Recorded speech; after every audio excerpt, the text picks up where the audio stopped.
Uh, Good morning, good afternoon, good evening to you from wherever you are watching from. This is Maiyegun live.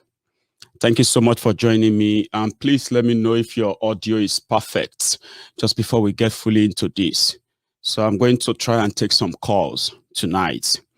And tonight, we are going to treat a lot of topics, a lot of issues, as much as time permits me. I mean, my own 1 hour. However, I want you to please pay attention as usual. What I'm about to say to you tonight, in every word that will come out of my mouth on this broadcast tonight, is very, very important to you if you pay attention to them. And what you make of, or let me put it this way: for everything I say, consider them as my own opinion. You have right to yours, and indeed, you can even phone in to express the same. However, what you make of what I tell you on my program, or what you make of it out of after the program, is completely yours. That is why we call this place a temple of the truth. Sometimes it will be so hard to take in when you listen to some, but you're likely going to agree at the end of the day. A lot is going on. A lot. As much as so many people have been, they have been blindfolded by propagandas and the misinformation that comes from those who are the agents of the tyrannical dictatorial regime in Nigeria, the one that is clamping down on every citizen that is speaking up. They have addressed our fears and they have managed to conquer us by fear. Fear-mongering that has lasted for generations is still pretty much present, with so many of those generations still around today. But you see, this generation, we will do our best to defeat our fear in large number, in mass, so that we can face our fear all together. And I think that's how to defeat your fear. You face your fear. And the fear of being killed, fear of being incarcerated, fear of being, made poor. These are the existential fear that once you face them, they will be a thing of the past. Now, here we are. Nigeria is burning. Why is Nigeria burning? Why is it that people don't want to listen to one another anymore? People don't want to talk about anything that has to do with, oneness, as they claim, of Nigeria. They sold this unity, fake unity, one united Nigeria. Unity, I told people, unity is not word. It's not just a word. Okay, when you want to bring unity, then remember, you can only bring unity where you have justice. You can only have progress and orderliness where justice prevails. But where you have victims told to go and die quietly without anybody hearing from them, then you won't have a united country. Boko Haram, who became your president, that has now unleashed terror on the rest of the country. Boko Haram never believed in anything that has to do with human rights. A terrorist that overthrew a democratically elected government and came back and got rewarded with another presidency will never, ever, ever value it. And that is why the desecration of the democratic value has pushed many, many to the precipice of breaking up of Nigeria. That shouldn't be blamed on the people demanding for this. Your fear may be speaking through you, telling you that asking for a better deal in a country that you don't have any choice. As they say, you have no choice. And you see, I think those who don't have choice are those who are dead. The living will always have choice. Boko Haram and the rest of those criminals who are with him, they are humans. They are not they are not, they are not spirits. Therefore, they dare not be the determinant of who has choice or who has no choice. And for those who are urging them on, the party will soon be over. And that is because with the prejudice you have for the rest of the country, as well as the impunity that has given you this leverage, this fake superiority, the party is about to be over. And your injustice or the injustices from those criminals in charge will push everybody to that same conclusion. Don't speak to our fear anymore. Don't tell us to be careful of war when we are watching our people being killed, our villages being ransacked, our people turning to refugees in Nigeria and outside Nigeria, our economy destroyed, our farms destroyed, our farmers sent away from their farms. I'm talking about the real economy survival of our people are being threatened. And they said, don't say anything. When you say something, you are asking for war. What other way can we describe or define what a war looks like? As much as they are going after peaceful, people who are rallying, who are making awareness about their own displeasure with the arrangement called Nigeria, as they are unleashing terror on them, as they claimed, speaking the language that we would understand, the language of violence, the language of terror, your government turned to terror. Your government, agent of your government became terrorist, terrorizing every peace-loving national in that country. And that is a choice they said we have, and we will never have another one. And that is unacceptable. While they are unleashing their violence and terror, the terrorists are also speaking the language that Nigeria seems to understand. Under Boko Haram, just yesterday, the news broke. I think it was about 2 weeks ago when you received the news that ISWAP, Boko Haram, and the rest of all those terrorists operating in northern Nigeria have formed an alliance under Boko Haram. But let's take a step back a bit. For those who are probably naive and easily deceived by those, agent of misinformation and the manipulation, the propagandists that talk to you, pretending to be helping you. Some of you who have fallen for that. Today, they blame everybody for the insecurity in Nigeria but themselves. But remember, in 2015, what they told you was that it would take them 3 months to end terrorism in Nigeria, but they lied. 6 years after that, they diversified terrorism in Nigeria. Back then you only had to deal with Boko Haram, Alhaji Shekau and his group. But today, you have different of them now, from Boko Haram to bandit, from bandit to Fulani terrorists, from Fulani terrorists to ISWAP, from ISWAP to ISIL. Now, all of them have now taken command from ISIL, the same ISIL that they have chased out of Syria, out of some of the places where they were committing these heinous crimes because of people's faith. They pledged their allegiance. Now they are the West African command of the ISIL. Now they have not just diversified under Boko Haram, right? They have become stronger. And as you are watching this video, this didn't start today. Boko Haram, who has been collecting taxes from majority part of Borno State. I told you, there was a time I told you that when this APC, Egbekegbe Al-Qaeda People's Congress, when they took over power in Nigeria in 2015, they had Boko Haram, right? And then after 2015, when these other terror groups emerged, before then, Boko Haram, in fact, was so decimated that they had no control over anywhere anymore before the April 2015 election.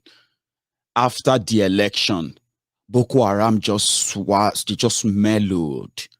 And people were telling us then that it was because of Boko Haram's body language. And I told you, I said there was no body language. It was simply body odor that some of you are just going to get used to the stench when the time, as time, goes. And that's exactly what happened.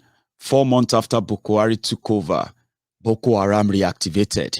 And as you are watching this video today, well, you have about 27 local government areas in Borno State to start with, right? Out of the 27 local government areas in Borno State, 23 of them are in control of Boko Haram, but they won't tell you that. And that is why you can see that Zulum jumping about, because you know why? He has all the money there they gave to him. There is no local government, there is no government anywhere other than the Maiduguri, the center. So it's easier for him to go about and share a bag of gari, a bag of rice for 5,000 people, because they are the refugees they can find. Those who found their ways to Maiduguri. Many of them are in Niger Republic. Many of them have crossed over to Mali. Some of them are now in Cameroon. And these are the people who ran away from the areas controlled by Boko Haram. Those who didn't run, they stayed back to work for Boko Haram. And they are existing in the same Nigeria today. These farmers are paying taxes to Boko Haram. They pay taxes. And yesterday, Boko Haram, who are now called the ISWAP, they changed guard because they have all marched together now. They are now bigger. Who made them bigger? Boko Haram. Before Boko Haram came to power, we used to hear about Kabiru Sokoto. We used to hear about Godwin, what's that guy's name? Henry Oka, who is not even from the northern Nigeria. Kabiru Sokoto, a terrorist, a bomber. Henry Oka, a gun runner for terrorists in Nigeria. Under a southern president, Henry Oka got apprehended in South Africa to stand there trial for what they now call a trump-up charges. I don't know how far that is going, right? But Boko Haram did the magic. When he came in, Kabiru Sokoto, the one that bombed the Madala bomber in Abuja, Christmas Day bomber. Kabiru Sokoto was released. When we raised the alarm, they said, no, he wasn't released. He is still in custody. All of a sudden, Kabiru Sokoto now sued Nigeria for wrong detention, wrong arrest. Today, the case of Kabiru Sokoto is as cold as that Ejaukueku, as we call it, that your dead cold fish. For 6 years, no single person has been brought back to that court and say, oh, you are standing trial for the crime you committed here and there. For 6 years, Boko Haram, APC, Execcutive, the Al-Qaeda People's Congress, they have released in what they call the rehabilitation of Boko Haram terrorists and other terrorists who repented. So for 6 years, they've released over 6,400 terrorists, repentant terrorists, they call them. They gave them money. Most of these terrorists have found themselves in Nigerian army. Many of them have found themselves back in the war front, fighting and killing Nigerian military and Nigerian soldiers. And today, they have governor in Borno. You don't know. Let me share this with you. Some of you might have seen it. But it's good to share that with you because I'm going to read it, right? Under Boko Haram, while you, the humbled slave, the obedient fool, a sophisticated moron, while you are jumping up and down, waiting for when they are going to display Sunday Igboho in public so that we can say, oh yeah, they caught him. Sunday Igboho that is trying to make northern Nigeria unsafe. Sunday Igboho, who you will say, oh, maybe Sunday Igboho is the one who organized the kidnapping of 167 school children in Kaduna today. Maybe it was Nnamdi Kanu who organized the killings of those who got killed in Niger, in Kaduna, in Yobe, in Zamfara today. Why you are here? Why you are here? Blaming everybody or joining them to blame those who did you nothing but good. Those who risked it all to tell you about the danger of defending this terrorist in government. The danger that will consume everybody. whether you support them, whether you don't support them. And that is why it is better you speak up for your own sake. Boko Haram, ISWAP, appoints governor for part of Borno. Boko Haram and Islamic State of West Africa province have appointed a governor for part of Borno. Denton official claimed that the terrorists are not in control of any Nigerian territory. When you meet a Buhari idiot, a Buhari didn't, it will tell you that Boko Haram is doing so well defeating terrorism. But he's lying to himself. She's lying to herself. Right? That Nigeria is, they said they don't want Biafra to go. Because Biafra is Nigeria, according to them. Now, Biafrans haven't killed anybody. They have not kidnapped anybody. They have not destroyed anything. Nigeria government that invented unknown gunmen. Who are the unknown gunmen? Your Nigeria DSS that has recruited French-speaking mercenaries, right? That they put Nigeria military uniform on. They give them gun. They give them identity card. And they send them to go and kill and destroy. And these people who invented unknown gunmen, these criminals, they won't go to Borno and fight Boko Haram, the ones that have carved their own country. Their motto, their own agenda is to make me and you turn to the Salafist terrorists, Islamic Salafist terrorists. That is the agenda. They said we must all bow for the caliphate and the caliphate of their Allah according to them. Except you bow, they will kill all of us. Those who have refused to bow are those they have killed so far, and they are coming down south. They are in south anyway. These guys have carved their own country out of Nigeria. Sambisa forest is their own forte. The same Sambisa forest they told you is now was ground zero. Do you remember? The Sambisa forest is their forte now. And Nigeria is their annex. But Sunday Igboho is more dangerous. Nnamdi Kanu is more dangerous. The terrorists who have accepted the leadership of Abu Musa al-Banawi, that's their new leader. His name is called Abu Musa al-Banawi, son of Muhammad Yusuf. That is the son of the man called Muhammad Yusuf, the founder of Boko Haram, the man they killed after using him for political power. Afterward, they killed him extrajudicially in the police custody. His followers, who were like Issa Pandemic, who is now a minister. If to say Issa Pandemic, who happened to be the friend to Muhammad Yusuf, and he loved Muhammad Yusuf a lot, and this ideal. So if not because a jihadist president has gained power in Nigeria, you know what will happen? Issa Pandemic will be in the forest right now. And maybe if they kill him, his followers who are always in every mosque right now in northern Nigeria, they will be in the forest too with their own guns, cutting people's heads off. I mean, the infidel, they'll be cutting our heads off. Yes.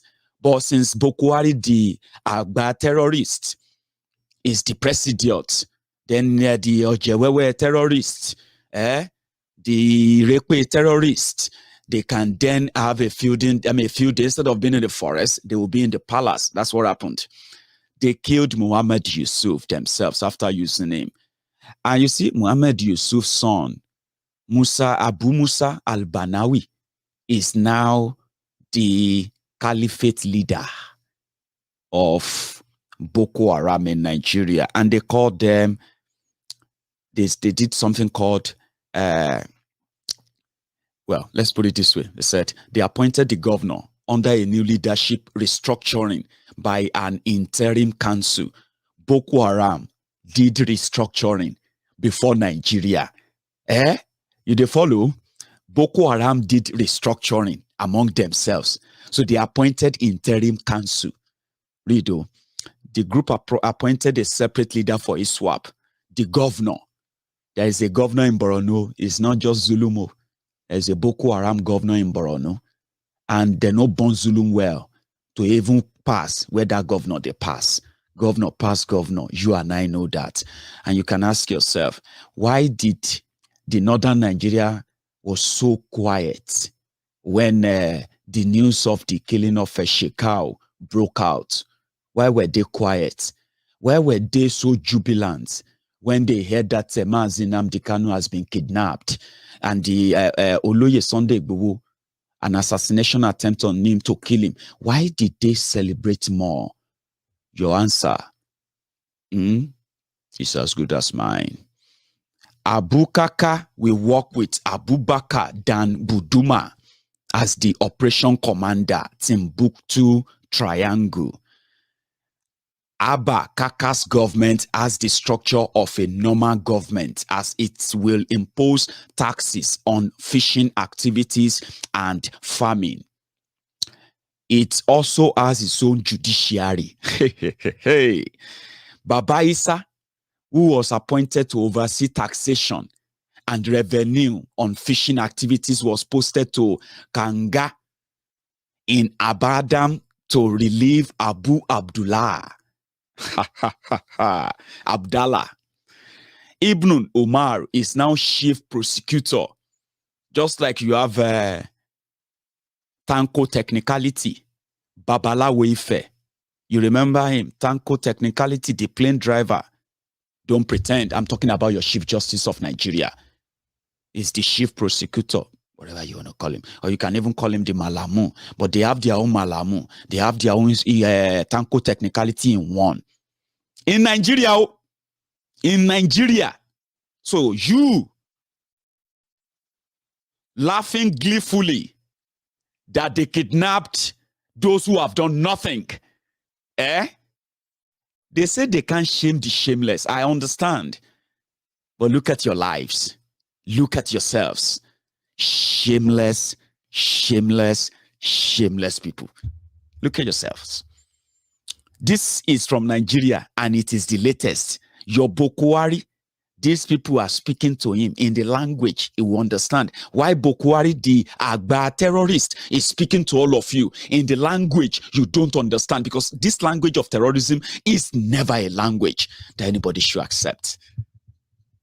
But slaves would. Slaves will accept anything as long as they can live for another day. They said that the interim council introduced mobile courts. Mobile courts. And some policies to harmonize all insurgent activities and groups under the leadership of the ISIS. It has also established 2 caliphates at Lake Chad and Sambisa Forest to sustain its war against countries in sub-Saharan Africa. According to the report, the interim council has lifted the ban imposed on fishing and farming activities in the Lake Chad area 3 years after chasing people out of Mate, Abadam, Kukawa, and Guzamala over alleged spying for Nigerian troops. It nevertheless imposed new taxes and levies in the areas controlled by ISWAP, Boko Haram, to regulate trades and agricultural activities. Henceforth, members of the terrorist sect will be collecting 5,000 naira monthly, from traders and farmers, while the fishermen will pay 2,000 naira per bag of fish, among other levies. Several fishermen, farmers, and merchants have returned to the Lake Chad area to engage in socio-economic activities under the arrangement of the new ISWAP Boko Haram leadership. That is under the leadership of Boko Haram. Don't ever forget that. They are in the south, killing our people, telling us to keep short, They said we were asking for war. No, we didn't ask for war. We asked to be left alone. The Southern governors met in Lagos today. Well, I'm coming back to Lagos. Again, do not be deceived by all the charade. What they are pushing for is just the politics of 2023. And in this case, do not be dragged into it, because it's never going to serve your in anything in any way in your interest. It's never going to be in your interest. It's for them. But we're coming to that. They said they have collectively agreed to ban open grazing, something they have banned for 4 times. They even started Amotekun, Ebubeagu, or Ebube Lizard, wherever you want to call them. All of that didn't stop the open grazing or stop the Fulani terrorists from openly grazing everywhere. In Enugu, in Lagos, in Ogun State, everywhere. They are still everywhere. So we know they are just paper tigers when it comes to this issue of security and self-determination. They are paper tigers. And that is why they are spending a lot of money to discourage you from discussing, the breakup of Nigeria, because according to them, that is going to make them lose everything, including their feeding bottles, right? But let's go to Kaduna first. When Mazi Nnamdi Kanu was kidnapped, the Kaduna little finger, El Rufaya of Kaduna, granted an interview. And in his interview, right, he had this to say: in that same Kaduna today, they have now shut down 13 schools just because Boko Haram, bandits, terrorists, they have now taken over everywhere. The Kaduna little finger, El Rufaya, in fact, eventually came out just about 2 days ago, and he said he has withdrawn his own son from public school. The one he did to the entertainment of the media by sending his son to primary public school. Well, he said, people said the son never attended the school. How do you say you send your son to a school whereby the students have to deal with goggle wearing, dark goggle wearing, suit wearing rogues who are protecting just one child because a child of a governor is in that school. Now he's not so sure that those people can protect his son anymore. Now he's taking his son out of that school because some parents are not so lucky. 167 of their children have been taken away in Kaduna today. And it is now world news. Guess what? You won't hear anything from Buhari and the Kaduna little finger who was talking about Mazi Nnamdi Kanu back then. I'm coming back. Watch this.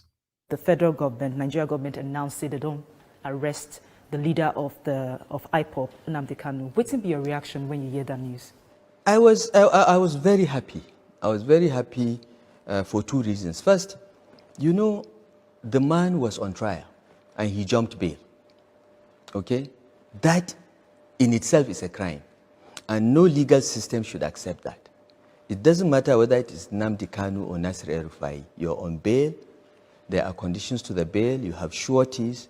To jump bail, jeopardizing your sureties. Because people that acted as surety, did that out of trust. And you expose them to danger. You expose Senator Abari, the minority leader in the Senate, to the likelihood of arrest. Because if the judge wanted, you could have arrested Abaribe and put him in prison until Nnamdi Kanu is produced. That's not how we should run our country. So that's one. Secondly, a person that challenges the sovereignty of Nigeria, the authority of the state, and even incites violence to boot, calling on people to burn police stations, to attack prisons and release criminals and kill other ethnic groups. He refers to his own country, whose passport he carried to go to wherever he was, as a zoo. He insults every official. He has insulted me so many times, but that's okay. We are leaders, so we have to be insulted, even by scallywags like Nnamdi Kanu. But how can you sit in the comfort of another country and be encouraging the killing of citizens, encouraging the likelihood of your own backyard to be a battleground? Who does that? If you are smart, you take battles to other places. You don't invite war to your own people. This is what Nnamdi Kanu is doing. He has violated several laws of Nigeria, And it was proper that the federal government followed the processes and used the Interpol red flag system to bring him to justice. And he should be brought to justice. He should have his day in court. If he's guilty, fine. If he's not, he has insulted us for nothing. We'll live with it. I congratulate the federal government. I'm pleased with this development. And this should be a message to all these separatists challenging the authority of the Nigerian state to be very careful. The government may be patient and follow due process, but in the end, you'll face justice. So, Your Excellency, you talk about the issue of banditry and kidnapping being something where the states, they currently battle with. Waiting the states they do, especially when you see, say, in the last couple of months alone, 3 schools, 9, they don't kidnap students from waiting the state they do. We don't talk to some parents and some guardians who tell us, say, the government no even contact them in the time when their children, their hands off the kidnappers. We have taken an official stand against payment of ransom for bandits. For a simple reason. If the bandits know that the government will pay ransom, it will only make them kidnap more students. The issue of kidnapping students, particularly girls, is a very sensitive issue and can be escalated to global levels. And these bandits know that. So if you, as a state government, pay, you are only encouraging them to do more of it. And we have so many schools, some in rural areas, that you can never adequately protect. And these bandits come in motorcycles, they come in 200s with AK-47.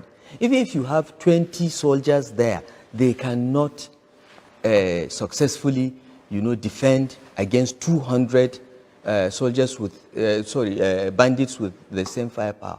So we debated this and said we will never pay bandits. So how would you be able to help? So, but you see what the Greenfield parents said about us not contacting is not true.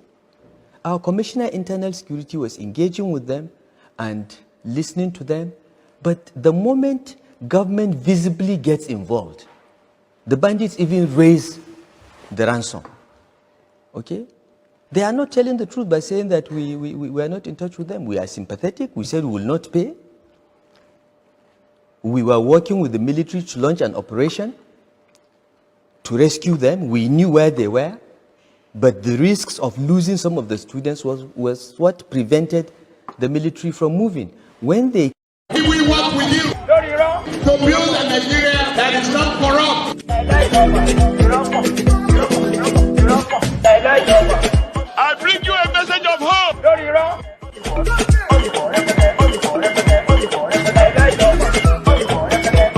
We are going to spend a lot of resources on education.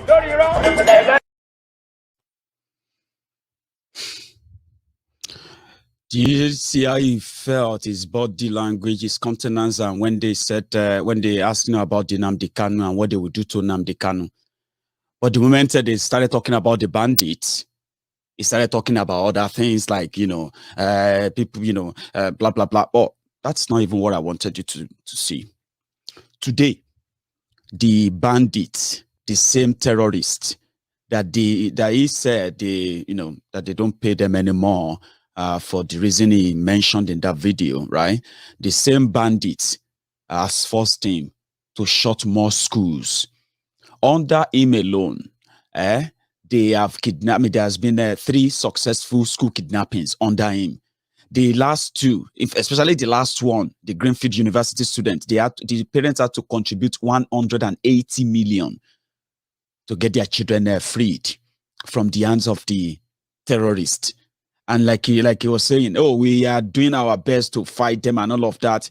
Well, the result of fighting them is this, the news of school children kidnapped today. And their parents, they were everywhere. Some were even praying. This happened at, Bethel Baptist High School in Kaduna. They've taken them all. I'll read it back to you. Gunmen have kidnapped 140 students from a boarding school in northwest Nigeria. A school official said on Monday, the latest is a wave of mass abductions targeting school children and students. Heavily armed criminal gangs often attack villages to loot, steal cattle, and abduct people for ransom in northwest and central Nigeria.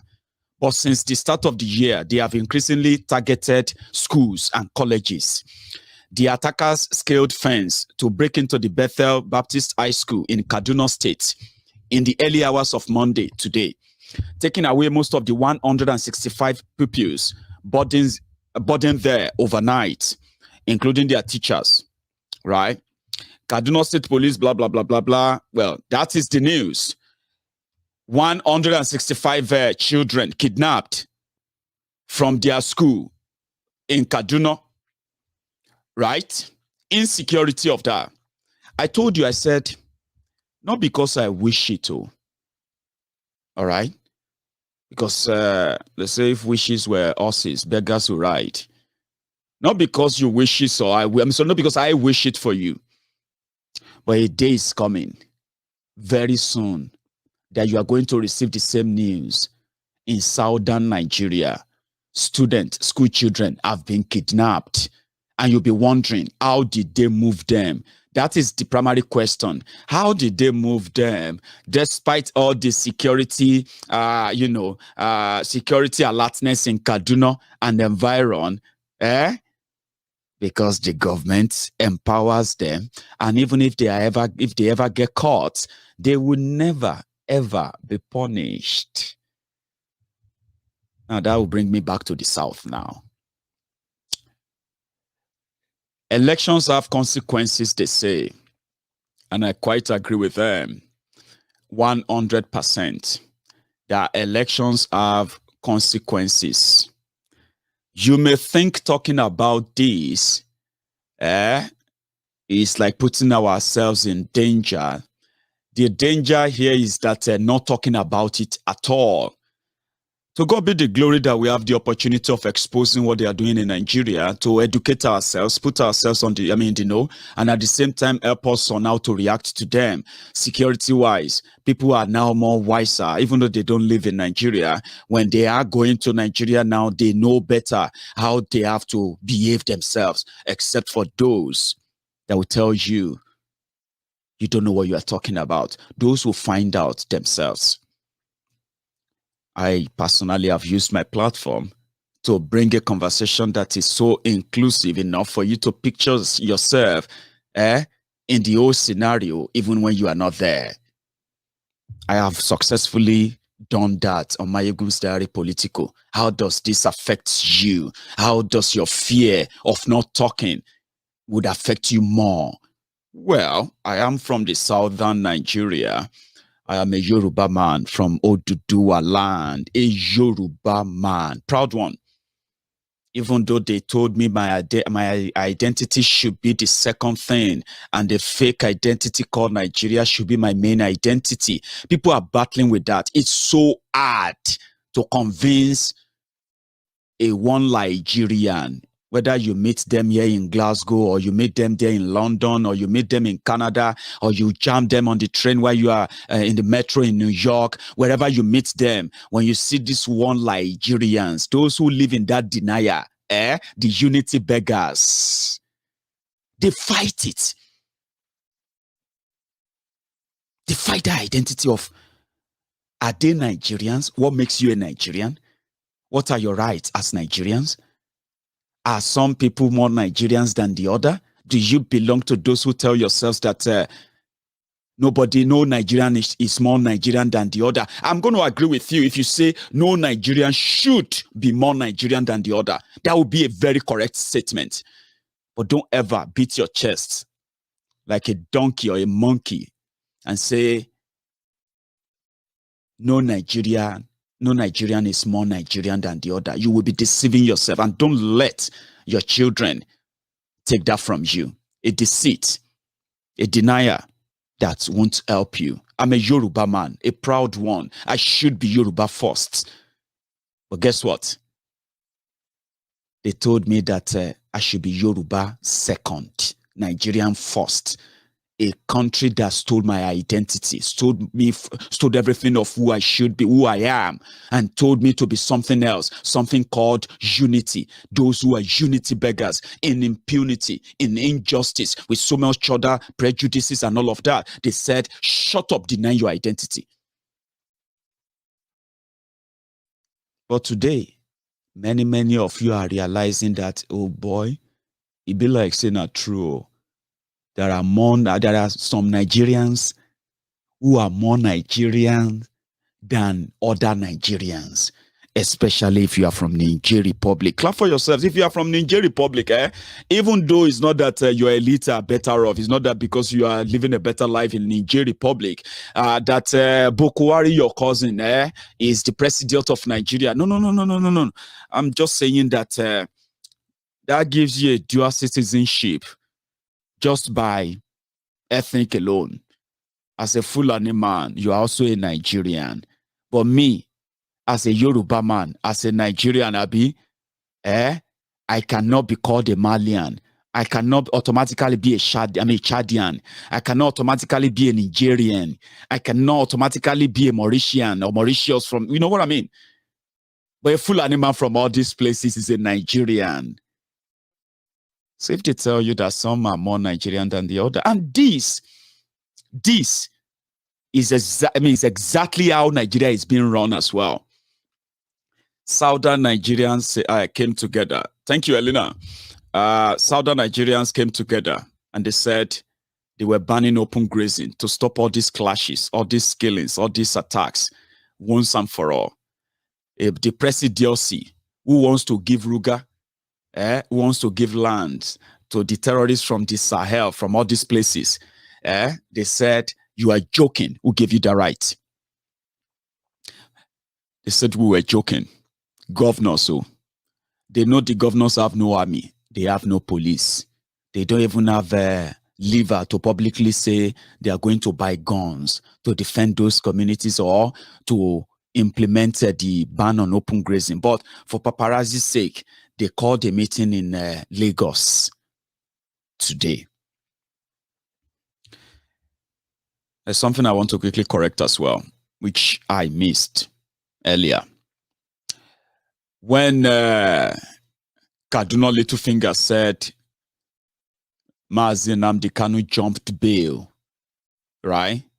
That is a lie they have told millions of their gullible people in Nigeria, those who believed that.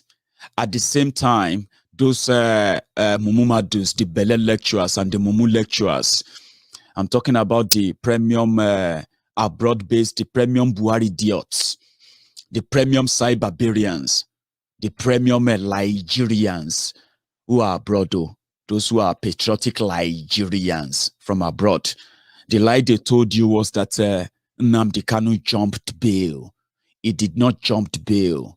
He escaped an assassination attempt that is officially sanctioned by the terrorist government in Nigeria to get him killed. You kidnapped somebody.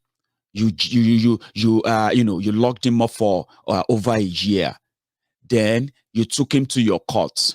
You don't believe in your court, do you? You don't even believe in your own law. Your court said he should be freed on bail because the crime you have accused him of is pretty much like so bogus. But yeah, let's enjoy the drama. Let's enjoy the whole thing. Then your court said he should come back on a date that was just about 4 or 5 days away.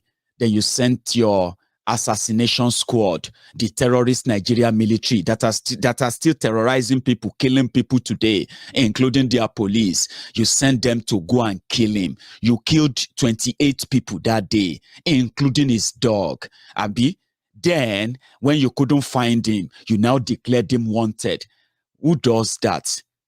It is only in a country, a lawless, disorderly country like Nigeria, where you have educated illiterates spewing and spitting rubbish every now and then, trying to make sense out of nonsense. And no matter how long you try to repeat that, it's never going to be the truth. Now, you organized with another, a darkest, country in Africa to kidnap him, and this time around, you have now gone beyond what you did the first time. And trust me, the consequences is so closer than you can imagine. Let them have the field day for now. Let them have it. So Nnamdi Kanu did not jump bail. If it was you, would you wait for them to kill you? Look at what they did to Sunday Igboho. There was no court order. There was no investigation. There was no crime committed. There was absolute nothing. But they went to his house in the middle of the night, killed 2 people, and destroyed the entire property. But what you can ask me, or possibly what you can easily say, is that why is he keeping all his gun in the house? Why is he keeping the gun in the house? Why is somebody keeping a gun to defend himself from terrorists who now dressed in military uniform anyway to kill you? Why is he keeping gun in his house? So they went there in the middle of the night to assassinate him. Then when they didn't succeed, they declared him wanted. What crime did he commit? Absolutely nothing. No crime. When they asked one of these northern animals, what exactly is the crime of Nnamdi Kanu? He just gleefully said, Alenora, thank you very much for your super chat, because I almost missed that. And I have a lot of comments coming in that I'm going to miss a lot of super chat, super stickers. So if I miss yours, please don't be offended, I'll say. So gleefully celebrating the kidnap this time around. However, I want to take it to another part. The southern governors met and they said they are going to make it law in southern Nigeria that open grazing is illegal. Then they quickly smuggled their real reason for calling the meeting. The next president of Nigeria must come from the southern Nigeria. The irony of it all is that they are just toothless paper tigers, all for the camera, all for the news, the paparazzi and co. That's just all that is for, because these same southern governors, they have the key to all the House of Rep members from each state. They have the keys to all the senators from each state, which means apart from the jamboree and the charade they did in Lagos, which is just a mockery, something that probably makes you feel good. I'm saying it to you now. Don't feel any good. It is just a pure charade. Eventually, they will all fall in line once Boko Haram give the order. Don't be deceived by that. The National Assembly, they said they passed petroleum industry bill. Some of you have been hearing about petroleum industry bill for years. That bill, they were supposed to be a bill that will now make the petroleum industry in Nigeria free of government total control and manipulation, no NNPC and the rest of that.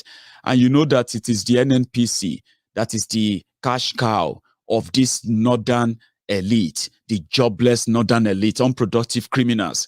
NNPC is their cash cow. You can't take NNPC away. Petroleum industry bill says NNPC should get the hell out. And then, what do you call it? Privatize the oil industry. Let the market force determine what will be sold. The product of petroleum and other for. Now, when this National Assembly debated it, they now announced that they have passed it. About 5 days ago, the rubber stamp Senate President of Nigeria came out and he said they are doing everything to make sure that they pass the petroleum industry bill. Petroleum industry bill would have also helped the people of the oil producing areas to have access to more fund from their own resources. I don't know how they put that together. Somehow, those who are asking for that money, they said they needed 5%. Remember that they have what is called the 13% derivation formula. 13% means that oil producing states in Nigeria will collect 13% from the federation accounts, apart from other money they will collect as an extra for being oil producing state, all to be looted. Now, in that proposal in the petroleum industry bill, it was meant to be 5% extra for what would they call the oil producing communities. All right. I don't know what that means, but it means that if they have oil in your community, you'll likely be going to be getting up to $500 to $600 million. That's a lot of money for so many of these communities that if they really put them into use, they will change a lot of things than what we are talking about today. But Aboki will be Aboki, criminals will be criminals, including their southern counterparts, southern governors, who are in total, I think there are 17. How many are they? 17 southern governors, so how many? Who have senators and rep members from their states. They did not oppose the petroleum industry bill, right? But you know what Aboki did? They changed the 5% for these communities, they changed it to 3%, okay? Then they now included something called frontier states. Frontier states for oil producing communities. So if you get oil for Baramatu Kingdom, the people of Yobe or the people of Kano, they will be collecting 30% of the money from that oil because they are frontier states. States that can likely get oil in the future. Until they get that oil, you need to give them 30% of what you make from that oil. And you see, they say frontier states. When they put the list of the frontier states down, out of about 8 of them, out of about 13 of them or thereabout, right? Only 2 come from the 2 communities come from southern Nigeria. Okay, from 2 states in southern Nigeria. About 11 or 12 of those frontier states, they come from northern Nigeria. They will collect 30%. They don't get oil, they don't get anything, but they will collect 30%. All of you will get the oil from your community where they have all those gas flaring, all those spillages and all of that, environmental degradation and the rest of that, pollution and all that, you will collect 3%. And that is exactly what they passed as petroleum industry bill. Industrial bill or industry bill, I don't know. This governor, they now went to Lagos to say they rejected it.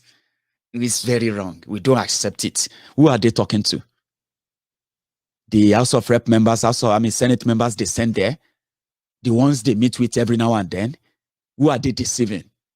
That's why I said, these guys are not speaking for us. No matter how much they try, listen, they are not speaking for you. They are not speaking for me. It is all charade. That is why the likes of Sunday Igboho will always be a target. Mazi Nnamdi Kanu, they will always be the easy target because they are the soft targets.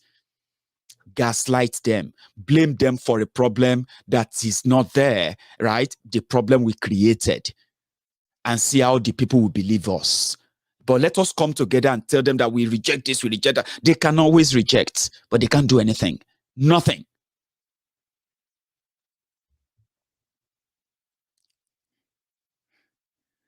People were talking about the water resources bill. That is another bill that will be passed. And guess what? According to these people who are talking about one Nigeria,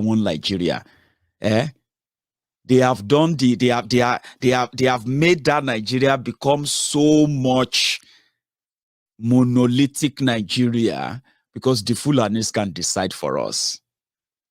Trust me. They know what is best for us. You can't talk about it. No, you can't. And they don't need us to validate anything. They can easily get whatever they want, including staying in power beyond what you beyond the time you think they plan to stay. But some of you don't see it yet. I love it when the people say to me, to my face, Maiyegun, forget it. It can never happen. I love it. So that when it happens, I would love to watch you say, only God can help us. That's not true. Only you can help you. And it starts from the way you actually think and process all of this information. Only you can help you. God is not going to help you. Take that from me as a fact. And doesn't mean that I'm challenging your God, though, because some of you will quickly get worked up now. Maiyegun, don't talk like that. Don't say God can change it. I know you are specialists in that area. Because many of you, Nigeria has destroyed your psyche enough that your education has become so useless, right? That you are now special, you have special degree or qualification about how God think, what God would do, what he would do next. And then some of you have actually turned yourself into the Attorney General of Ministry of Justice of Heaven. Some of you have turned yourself to the spokesperson for God. Because that's how Nigeria has messed up with your brain, messed up with your lives, messed up with your thinking, messed up with your existence, messed up with your everything. First, you believe that something will never happen. When they happen, then you begin to say, now only God will save us. When somebody now tells you that leave God out of it, you say, remember, see, I agree with you, everything you are saying all this while, but nobody can say God cannot. Shut up! Shut the hell up. When you are talking to your kind, it would be great if you do that. Please shut up, please.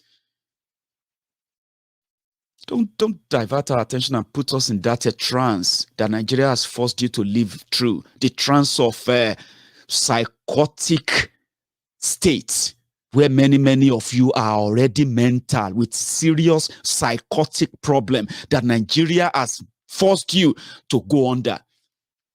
And therefore, every other imaginary things will work except what you can do by yourself. And that is why it's easier for them to tell you that asking for your own, asking for something better is a call for war. But appointing new governors in Borno, government is doing something about it, or God will do something about it. And Maiyegun, don't talk like that. God is powerful, and that, because to you, that is your area of specialty, where you can tell us a lot about what God can do. But you see, there's something about Nigeria. Some of you may not be paying attention.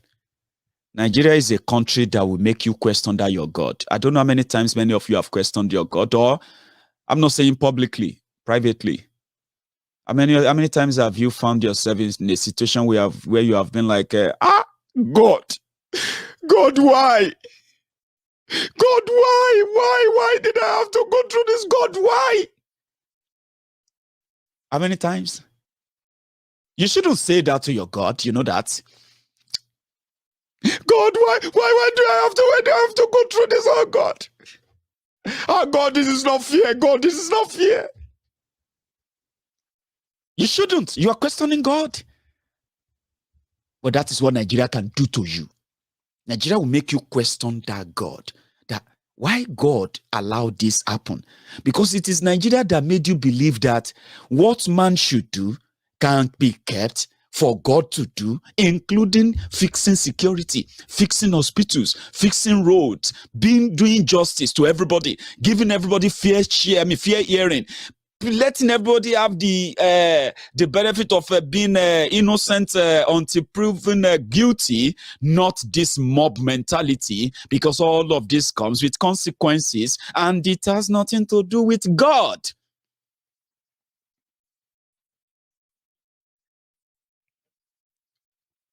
When they kidnapped the Angon, I think we're having an issue with our Facebook broadcast. Tell me, can you see me on Facebook still, or is already stopped?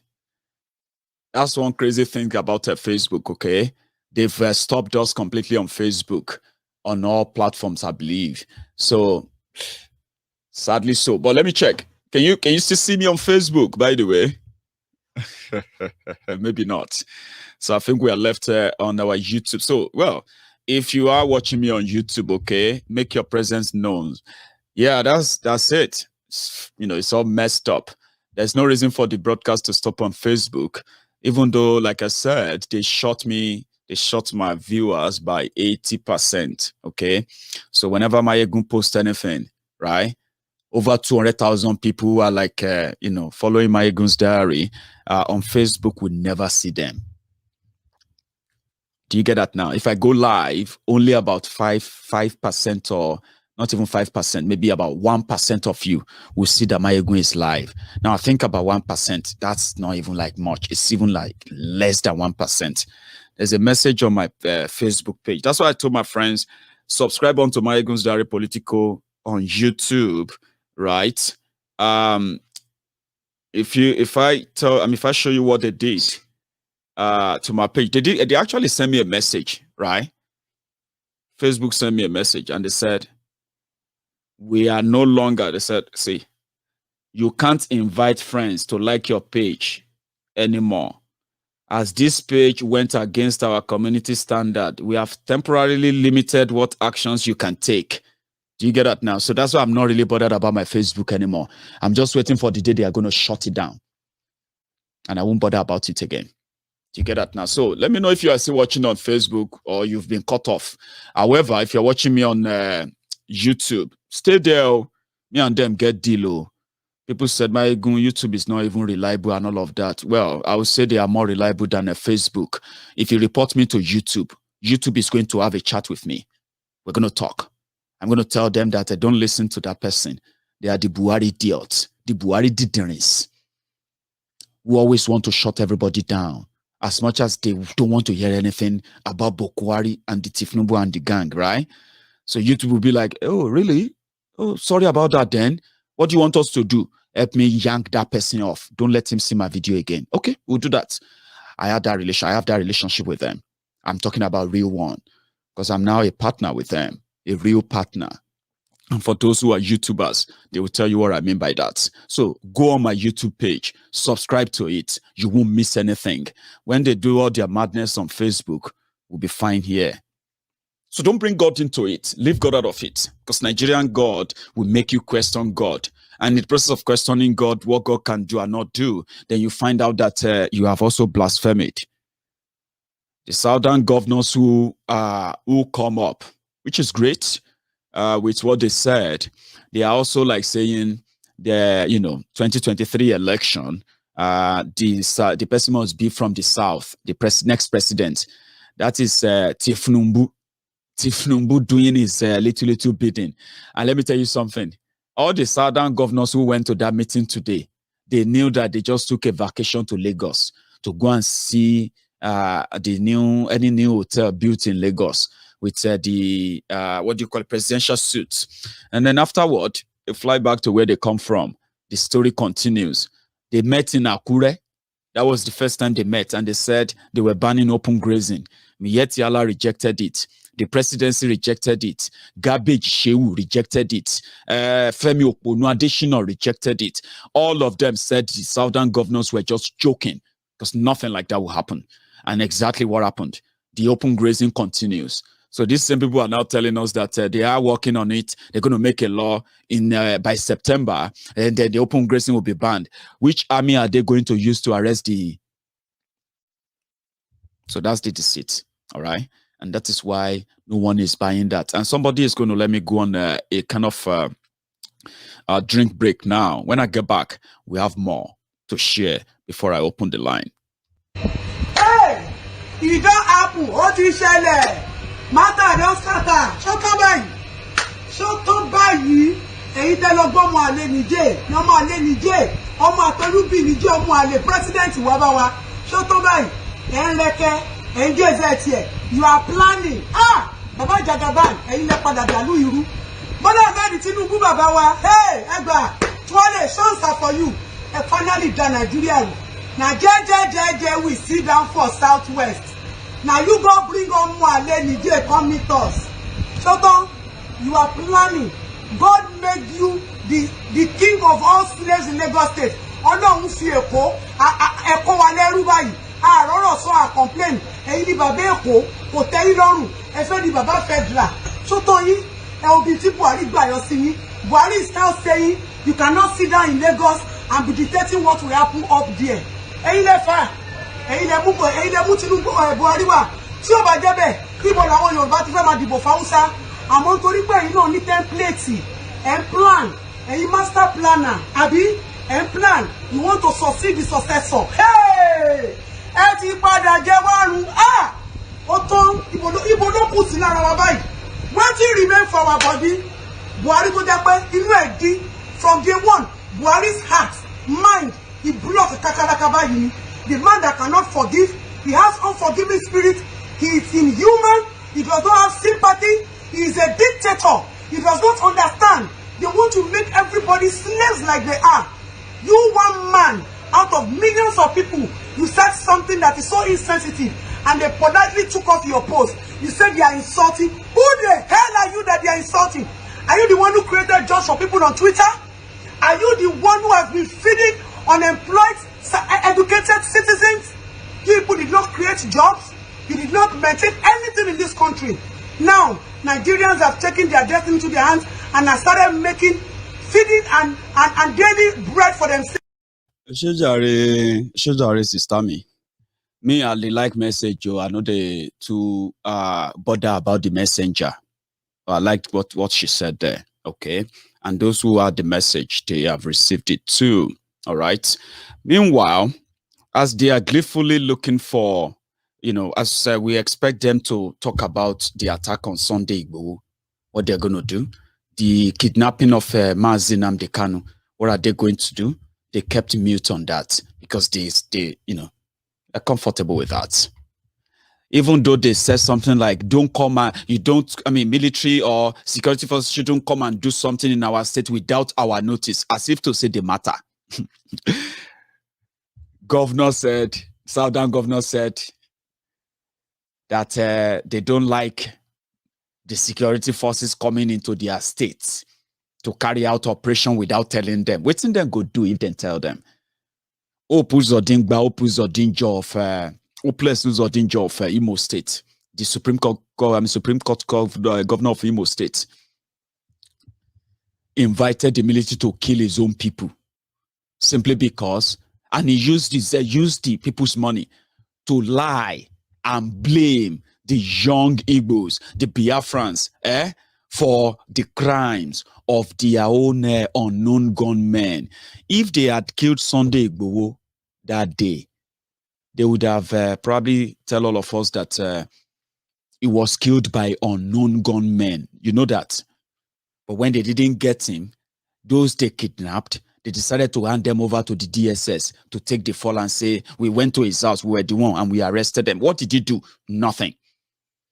The Igbo governors, the Igbo governors who attended the meeting in Lagos probably were not bold enough to include the kidnapping of Mazi Nnamdi Kanu in that their manifesto because they don't bond them well. The one they released today, some of them will go back to Abuja and say, me, I know they, Mr. President, I know they. They just told me to come to a meeting and I went to the meeting. That's it. I know they. I know trust. Opus or Dingba didn't even attend. Because the guy know one day where you're going to talk to me then deal with Fulani and not waiting me that in no good day. So last is a charade. They have done the show off in Lagos. Give them 1 week. The story will change again. But thank God. No matter how I know they bother about messenger, but I sure love this message from these guys. We demand for the urgent release of Nnamdi Kanu, his colleagues, and all prisoners of conscience as part of the process of the search for national cohesion and building a new Nigeria. There is a legitimate debate among Nigerians on the Biafra question. And there are indeed many Igbos who, like many other Nigerians, may not agree with Nnamdi Kanu's objective or means. But it needs to be stated, however, that no citizen of Nigeria deserves the kind of treatment that is meted to Nnamdi Kanu and his colleagues. Government has declined to obey the orders of properly constituted courts in Nigeria for his release. Nnamdi Kanu is not above the law, but nor should he be put beneath it. A situation where the state refuses to obey clear and legitimate court orders for his release, and even one of them outrightly ordered for his unconditional release. There is absolutely no reason in a country with a rule of law that he should have been held an hour later than those court orders or even rulings of the court that he should be released unconditionally. Why is Nnamdi Kanu's case an exception? Me, I like the message. Just like the lawyer who gave us the background of what really happened, how Nnamdi Kanu was kidnapped and what they did to him. If you have the time, Pastor, I said Pastor. Barrister Ejiofor, ladies and gentlemen. In the course of this discourse, first of all, there was a clear collaboration between the Kenyan government and Nigerian government. I'm happy now that they are denying the fact that Nnamdi Kanu was arrested in their place and also handed over to Nigerian government. But I can assure you that by the time we finish with them at the international court, they will never remain the same. What's important at this stage, and I've already made known to the world, is that he was arrested at the airport on the 19th day of June 2021. And he was taken to an unknown residence. That is a fact. He wasn't taken to a custody, and they recognized the official custody of the police over there. He was taken to an unknown residence where he was subjected to inhuman treatment. Nnamdi Kanu was tortured, maltreated, and beaten, mercilessly beaten. So these are facts within our knowledge, confirmed by him to us. So after spending 8 days in their custody, illegal custody, they now beckoned on the Nigerian counterpart to come for him. And by the time they came, Nnamdi Kanu was apparently unconscious at the point they came to pick him. He was unconscious. He was near lifeless at the time they were about taking him to Nigeria. So, and consequently they brought him here. So now, to tell you the level of their conspiracy and the desperation to get him jailed at all costs by enemies, they brought him here on a Sunday, and the federal government is fully aware that I'm the lead counsel to Nnamdi Kanu, and there's a charge against him before the court, which has been subsisting has been going on, because after invasion of his premises on the 14th of September 2017 by the Nigerian military and soldiers, who killed over 28 persons in his house, and by act of providence he was narrowly escaped, we filed an application before the court for an inquest into what transpired in his house on the 17th of September 2017. For court to inquire as to what happened in his house, what led to his disappearance. And we are still in this process, because that is fundamental. This is a person that has expressed to the world that he is ready to come for his trial on October 14th, 2017. He wasn't planning to leave the country. He wasn't planning to run away from the trial. He was ready to come for the trial on October 14th. The matter was stated for commencement of trial. Then on September 17th, his house was invaded. So to tell you that the government was not ready at the time to prosecute him, because they have no evidence to establish even the charge preferred against him to even date. So they went after his life. Now it's compelling on the part of the court to inquire what happened to this person I granted bail, what led to his disappearance.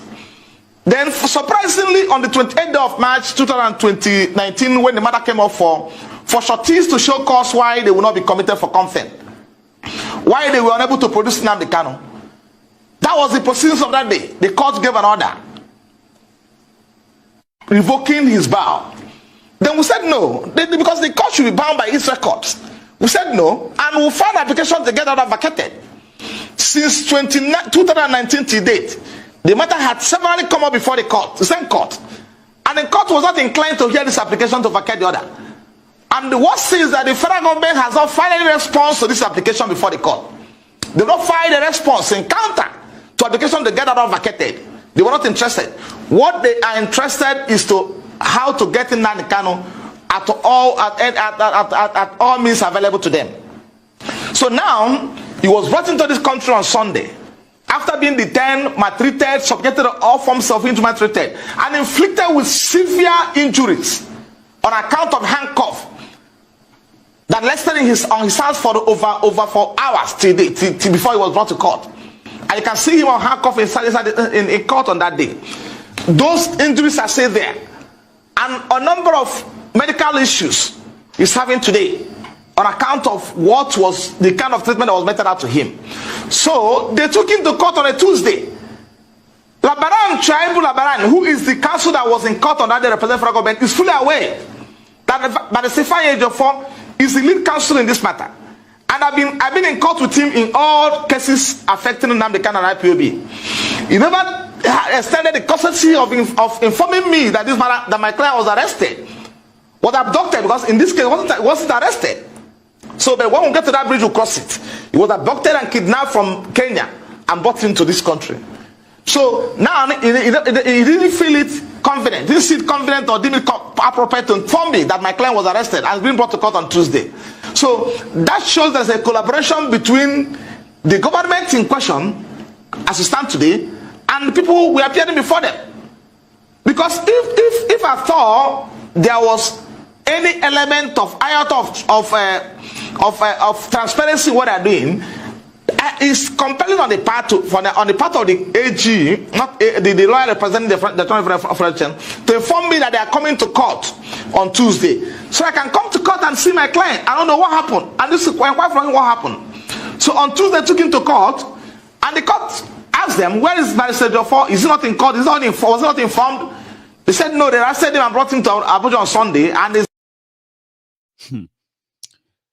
Yes, that's the background, the first part. I have the other part. I don't think time will permit us to use that tonight. So I'm going to open the line because I promised to tonight. So I haven't really delivered everything so far, but nevertheless, I'm going to take just a few calls before I go. But before that, here is what Professor Wole Soyinka had to say about that. We haven't even reached that point of answering that question yet, because we can go in a transitory way and say, okay, let us take care of all the anomalies and then see whether people's positions change or not. But right now, what we have is not a nation, but a basket case. It's a real basket case, which is just shriveling and disintegrating all over the place, and all the contents are spilling over the basket.